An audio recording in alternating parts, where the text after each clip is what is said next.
Those with the broadest shoulders should carry the heaviest burden. So how come MPs earning over £90,000 are being subsidised by the taxpayer? Great work if you can get it.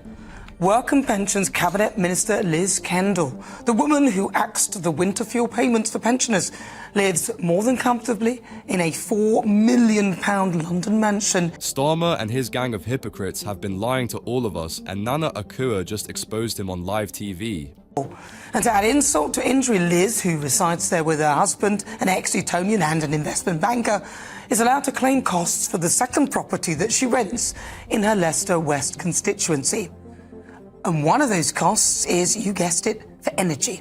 When asked about it, Starmer stutters to find an excuse for these disgusting double standards. And July this year, she has claimed £3,810, her largest month's bill being £352, which is £52 above the pensioner's winter fuel allowance, which she has scrapped, forcing 100,000 people into poverty. That is according to her own department's forecast, and 4,000 could die as a result. Labour is the reason why countless pensioners will freeze while their delusional ministers enjoy the benefits of our taxes. Earned £91,000 for her MP salary and £67,000 as a minister, which gives her a salary of £158,000. Not bad. Why on earth should the taxpayer foot the bill for her energy consumption? The utter hypocrisy of this is staggering. MP and leader of Reform UK, Nigel Farage, said, "The hypocrisy of the Labour government knows no bounds. I will not be claiming a penny in expenses for my heating." In what idiotic world does Starmer live in where the citizens should be paying the expenses of a minister who earns better? He can afford it, and so can she. I don't buy the argument that removing these kind of expenses from MPs won't raise much. Tell that to the farmers whose inheritance tax rate will apparently only bring in a piddly 500 million, and that's if people die. Or the private school raid, again, the amount raised is a pittance in comparison to the 22 billion or maybe I think it's 40 billion now pound black hole. The justification Starmer argues is absolutely appalling considering the fact that he is making this nation miserable. There is a budget coming in October, and it's going to be painful. We have no other choice, given the situation that we're in. Those with the broadest shoulders should bear the heavier burden. Well, it's time to lead by example, Sir Keir. Let's start with you lot. Starmer claimed to be a man of integrity, but turned out to be a shameless hypocrite who U-turns on everything. Now listen, am I being unfair? Sadly, you are being grossly unfair. Really? You think that Liz Kendall should be claiming expenses for her second home and perhaps that it shouldn't be means tested? Let me get a couple of things absolutely straight about this. Okay, first of all, this £350 a month figure is for the birds. That was the 1 month, the worst possible month. But you saw the overall cost. I know, you divide that up and you come into well under 200. Well, no, 3,800 up till July, exactly, so it would have been nearer £300. How out of touch with reality are Labour supporters for them to go to such ridiculous lengths to justify Starmer? They have to have a second home. Liz is in Leicester. She has to have a second home, so she's got a modest flat in the street, a terrace street there in Leicester. Now look, if you're going to say to people, if you've got a decent house in London, you can't afford to, you can't claim for your second one. That is stopping. Nobody's talking about. Listen, let's get this straight, Stephen. You're talking about means testing. I'm talking about means testing them for their expenses when it comes to fuel. According to Starmer and his cronies, they need second homes, but Nana Akua isn't buying that nonsense, and neither is the British public. Nana shreds into the idiotic arguments Starmer brings forward and leaves him stuttering like a clueless simpleton. She doesn't just stop there. Nana Akua dismantles Keir Starmer for destroying this nation and hurting its citizens. That's fine, but everything inside that home that you do, so does that mean we should be paying for fuel, food as well? When you get into that house, what cost you incur is down to you. The taxpayer shouldn't be paying for it. Well, you don't claim for food. You used to. Back in the old days, you could claim for food. Well, again, that's been stopped. And I think that should apply to fuel as well. It's simple logic that is proving to be too complex for Labour and their tone-deaf supporters to understand. Even if we accept that the ministers need a second home so they can live in their constituencies, that doesn't justify them using our tax money for their own fuel allowances, especially since Starmer threw a whole tantrum like a toddler over how bad the state of our economy is. He refused to reverse or even apologize for the scrapping of winter fuel allowance, and that just shows how delusional and tone-deaf he is. Now, when his own rich ministers, who are already living a much higher standard of life than the average Brit, hypocritically claim allowances on our taxes, Starmer sits quietly. That working class people could never ever become MPs. If you're going to say to people, you're going to be means tested, you can't have a second home, that is going to exclude... Means tested for what expenses that the government will cover? Not for the home. Sorry. We've accepted that if they live elsewhere and they've got to be in their constituency, we've accepted that the amount of money will go towards that home. No matter how many concessions Nana gives, the argument still makes no logical sense at all. What's not being able to become an MP in the past got to do with Starmer's cronies ripping us off and blowing away our tax money? There's no justification for this, and Starmer is terrified as he can't run away from the furious backlash that is coming his way. Even if some minister wants to claim allowances, at least make sure that they actually need it. Yeah, but you're still going on about the same thing. Listen, Stephen, I'm not talking about us paying the rent for a second home as long as it's reasonable within a certain amount of money. I'm talking about when you're in that house, we shouldn't be paying for your fuel. And that's what she's claiming. She's taken the winter fuel away from the pensioners. And she's means tested that. She is more than able to pay for the fuel in this second home. So when she's in it, she can pay for the fuel when she's in it. I don't see why that should be a problem. Everyone in Labour is a broken record. They keep harking on and on about the same thing without making a lick of sense. That's because, just like Starmer, they try to do everything they can to deflect the questions and avoid actually answering them.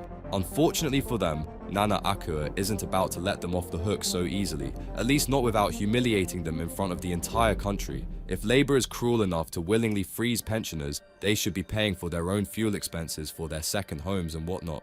So I think we've covered all bases. We means test the MP. If they're earning a certain amount of money, they've got additional funds, then we don't pay for that. Can you imagine the bureaucracy? Don't forget, I'm not worried about the bureaucracy. It's the hypocrisy we're worried about. You're constantly talking about actually slashing the civil service. You'd have to create a whole new department there. Nana Akua even gives a very simple solution. If it is that important, then the government should make sure that only those members of parliament get the allowance who actually deserve it.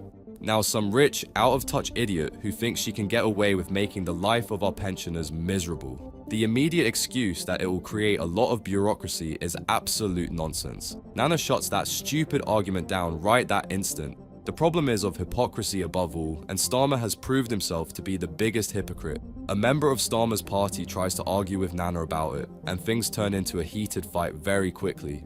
Rachel Reeves was yesterday accused of killing growth as the Bank of England warned the economy was grinding to a halt. That's in the Daily Mail. Okay, Matthew Stadler. But it's not going particularly well, is it? No. I mean, in a way, what else do you want me to say? What I will argue is that we have no choice but to give this government time, and the OBR. I know, but we're still only 5 or 6 months. You keep asking me the question.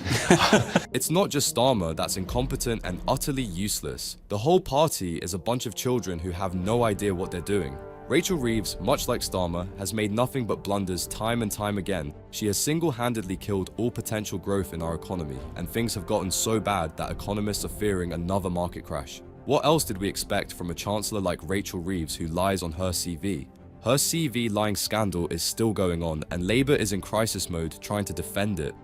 Left-leaning, as I am, and who broadly wanted to see a Labour government and certainly wanted to see the end of the Conservative government, you couldn't actually, or you'd struggle if you had tried to invent a worse start. And some of that is self-imposed. For example, I think the taking away of the winter fuel allowance was poor politics and poor policy. The big question is growth, and as we all know, and we keep repeating till we're blue in the face, this has been absolutely central to Labour's mission. Even Labour's own ministers are stuttering when trying to come up with excuses for Starmer's failures. They keep blaming things on this supposed terrible inheritance, but that's just another one of their many lies. The truth is that they received an economy that was one of the fastest growing economies in the G7, and they went ahead and ruined it with one stupid policy after another. Starmer created this mess on his own, and now he's running out of excuses. And are we going to get it? Well, at the moment, quite obviously, we are not, but the OBR, the Office of Budget Responsibility, was talking in terms after the budget of medium-term growth, wasn't it? So there needs to be, we need to have a little bit of time. Can I just ask you said you couldn't imagine a worse start, but Yes. Keir Starmer today, or at least last night, said he had no regrets and he wouldn't change anything. In front of that select committee. I mean, in a way, what do you expect him to say? Well, he has to be, I mean, if he says, yeah, well, actually, we got this wrong, we got that wrong, well, then he will have to U-turn. What should How pathetic is it for Starmer and Rachel Reeves when their own party members are admitting that the economy won't be having any growth at the moment? It's clear that even Labour has lost all trust in Starmer and will probably get rid of him very soon. In the meantime, Starmer is busy filling up his own pockets with freebies and giving special favours to his friends. It really doesn't get much more shameless than this, and Labour is in shambles over the backlash. I thought this was a government of change, and there isn't much change. It's still same old, sort of, we'll have a review, we'll do this, we'll do that. People want action, they want decisive action. Well, there are She's actually being examples. accused of crashing the economy now. That's what they're saying. Keir Starmer made a boatload of promises to the people of this country. On paper, all of those promises sounded really good and we decided to give him a chance. Turns out, all of that was nothing but lies and scams to win support. Starmer started revealing his true colours the moment he got into power, and things have been downhill ever since. This supposed government of change turned out to be nothing more than a scam that betrayed everything they stood for. Objectively appalling. I mean, I don't think it was. It really is. Yeah, but then they've also added to it by then giving train drivers a huge amount of money. I think you guys are all roughly on the same page, and I'm not. What makes you think? I think it has been a poor I think start. you're on the same page as well. You even admitted that this has been a terrible start. I think it has been a poor start. However, why has it been a poor start? Yes, some self-inflicted damage, some naivety, some acclimatising to becoming a party of power after being a party of opposition for so long. Typical Labour tone-deaf behaviour by the MP. He knows that he's being humiliated, and so he decides to further make a fool out of himself. Of course, Nana Akua doesn't let the opportunity go and completely shreds him. The worst part is, they know that they're wrong. Labour knows that they created this mess by claiming that the public finances were in a bad state, but then going ahead to hand out huge pay rises to trade unions and shoveling our money into useless climate projects. Do you not think that's a little bit of a sideshow? Yes, I want my potholes to be fixed. Councils will deal with budgets and they may even replace the roads. But there's far bigger problems that Labour should be dealing with. I think if you ask a lot of people who go around their daily lives, potholes would be quite high up on what actually makes their life miserable. It's good it's on the list and it's great, and the councils will deal with that. But specifically, well, they haven't been dealing with it sufficiently. And it's good that they're doing that. But I think there's some other issues that people would like the Labour Party to address. And I think that starts with things like immigration. Nana Akua shot down the miserable attempt at deflection and brings things back to the topic. Whatever small policies Starmer may have implemented, like fixing the potholes, doesn't account for the fact that he is turning this entire country into an unfixable pothole. The people want actual change, not just council-level reform. There are very clear demands to tackle the more concerning issues like immigration, which Starmer has turned into a whole crisis, unemployment, and the never-ending tax raises. Sadly, Sosofty is too insecure to listen to all the criticism. There's an anti-Keir Starmer song that's reached #1 in the official singles download charts, and the BBC has so far refused to play it. Should we play a little snippet of it? Let's have it. Let me hear it. Let's do it. It'll be freezing this Christmas without fuel at home. It'll be freezing this Christmas. The media has a very clear bias towards Starmer and will do everything they can to shield him from all criticism. In a way, the mainstream media is helping to keep Starmer as tone-deaf as possible. The British public is done with this government and they're doing everything they can to express their dissatisfaction. The song was just another way to get the government's attention in hopes that they would reverse the insane policy to scrap the winter fuel allowance. Of course, Labour doesn't do well with criticism and throws a nationwide tantrum. Itself is almost the tune is great. It feels like Keir Starmer is laughing. Matthew, Of course he's not. That's how it feels. Matthew, have a laugh, mate. We on this channel. Not at all people struggling, no. Not not at that. laughing. No, I'm exactly, saying, but- have a laugh at what you're saying. Week after week on this channel, for months, we've been sticking up for pensioners, for the winter fuel allowance, for farmers who have been stitched up by this government. So don't sit there and accuse us. So why are you laughing? Why are you laughing while we're watching? Is it not pathetic that an entire party of politicians is insecure about a parody song that's meant to be criticism? Instead of tackling the main issue at hand, they're whining like children. If they cared so much about the pensioners, they would not be willingly making them suffer. The utter hypocrisy is so shameless and disgusting that Nana Akua loses it right then and there. She has been speaking up for the very people that Starmer has been attacking for months. The audacity to say that she doesn't care about the pensioners is ridiculous, to say the least. The one thing I will not be doing is laughing at a song where we're watching old people struggling and apparently freezing to death. It's actually the words, and what people are laughing at is the fact that actually it's an irony that Keir Starmer stood on a plinth of integrity integrity, and he never mentioned it in his manifesto, and we're listening to the words. And in a sense, it's such a disgrace. How can you sit there and accuse us of laughing at pensioners when the work and the graft and the attention we've given on this issue, when it's your party, Matthew, the people you come on this channel to support, who have implemented this policy? No. Labour tries to be self-righteous and claim that they're somehow morally superior when the reality could not be any further away from the truth.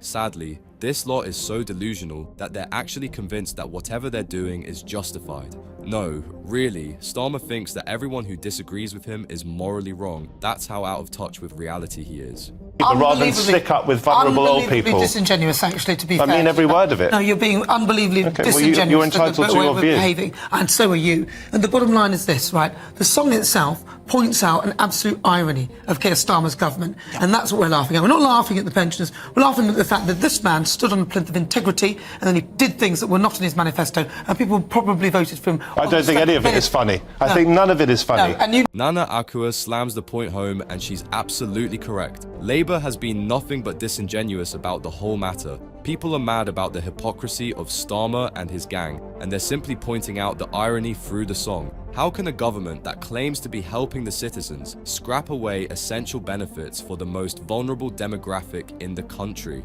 Starmer knows that going after the pensioners was a stupid mistake that will cost him his job, so he's trying the best he can to corruptly help out his cronies. Sue Gray, remember her, the supposed neutral civil servant in charge of the Partygate investigation? Only she was in talks with Sir Keir Starmer. The date of which these talks started is unclear. Then mysteriously she becomes his wing woman, being paid more than him, until she's unceremoniously relieved of her duties for a made-up role that she never participates in, and now suddenly she gets a peerage. It's laughable and pathetic that Starmer has no spine. He doesn't stand for anything at all and has betrayed everything he claimed to be during the elections. Remember, the same Sir Keir was bashing the Tories for corruption and potential cronyism, and now he's doing the exact same thing. He supposedly wasn't a huge fan of the House of Lords, but his recent actions tell a completely different story. Can the self-proclaimed man of integrity stick to one narrative, or is Keir Starmer just cluelessly stumbling around? Here they are in support of the WASPy women. You said we'll right that injustice, and within the 5 years of the Labour government we will compensate them for the money that they've lost. This is their money that they've had stolen off them, and it's completely unacceptable. I think it's completely unfair, and I want to keep fighting for a fair deal for the WASPy women. A real injustice, and we need to do something about it, Carol, because that wasn't the base upon which you paid in. That wasn't the base on... After all that talk about transparency and wanting to abolish the House of Lords, Starmer just went ahead and made Sue Gray appear. This news is just another scandal on top of Starmer's dozen other scandals, and it gets worse the more you look at the details. It's becoming clear that Starmer has unfairly appointed her to high positioning posts. There's something shady going on in the Labour Party, and Starmer is at the heart of it all. The fact that Sue Gray was getting more than him, the literal Prime Minister, and then mysteriously removed was concerning enough. But now, Starmer has gone too far by appointing her to the House of Lords. So how come suddenly you don't want to be part or take part or even part with another 10 billion? After all, you've been chucking it down a supposed black hole with ludicrous carbon capture that has failed and cost a fortune everywhere it's ever been tried, money for climate nonsense and dishing out cash to farmers in other countries, whilst our farmers here are dropped an inheritance tax time bombshell. Labour's messes don't just stop there. Nana Akua just keeps on demolishing Starmer with one damning bombshell after another. The worst part is, it's not just Starmer, they're all rotten to the very core and think they can get away with it. Angela Rayner with her appalling comments, Rachel Reeves with her endless lies, and Starmer with his never-ending hypocrisy. It's over for Labour unless they get rid of his incompetent lot. Any government, Sir Keir Starmer wouldn't change a thing. But is there anything that you would do differently if you were starting out now, knowing what you know? No, we had to do tough stuff. We're getting on with it, and I'm very pleased to be delivering from a position of power rather than going around the division lobbies losing every night. I've had too much of that. Unbelievable.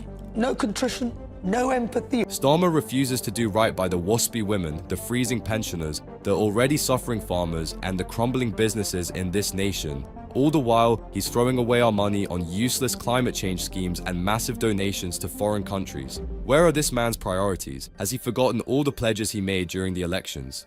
Nana Akua is spot on. Starmer and his cronies have been nothing but dishonest with us, and it's about time we hold them accountable for it. That's something you can help out by liking this video and subscribing to the channel.